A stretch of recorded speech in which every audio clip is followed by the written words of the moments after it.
Tehran and Washington face a wake-up moment over the war, that headline, and it's no exaggeration.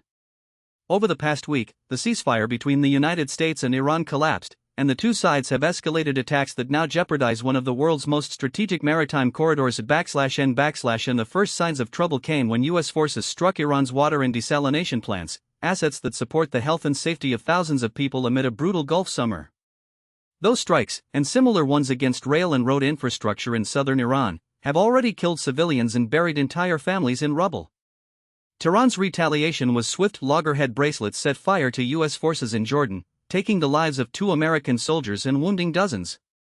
The cost is immediate and hard to measure. And because of these moves, the Strait of Hormuz, a vital daily international energy markets, is close to a full blockade. The U.S. has re-implemented a port blockade against Iranian shipping, while Iranian drones and rockets have once again clogged traffic in the strait. A paper jam on this waterway would trigger a cascade through the world's budgeted fuel supply, and the blockade is already forcing shipping companies to reroute across longer, more dangerous routes. And that's not all. The war has stretched beyond borders. Saudi Arabia, backed by U.S. military advisors, struck a Houthi-held airport in Yemen last week, sparking a new dimension.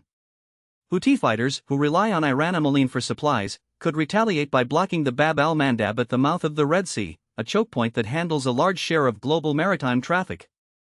A move of that scale would send ripple effects through the entire Middle East and into global markets, turning a regional standoff into a full-blown economic crisis. And both sides justifiably feel the lower-level, budgetary and domestic pressures that spurred them into the narrowly drafted Memorandum of Understanding last month to ease tensions.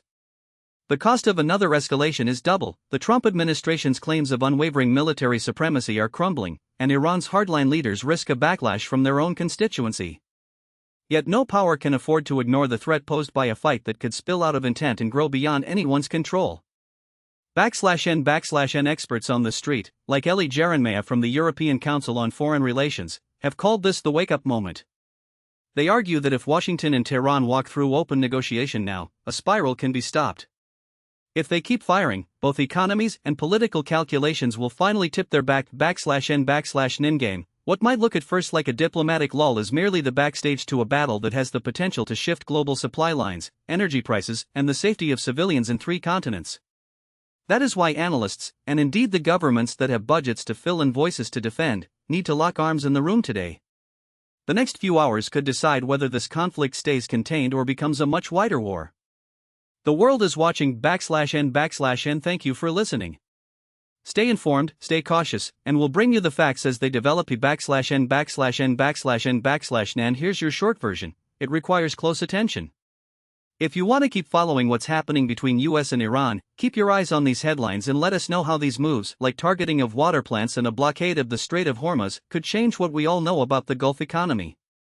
Whether the war stays short or spirals into a larger regional conflict matters to everyone. Do not miss our next update. We'll keep you fed on the facts. N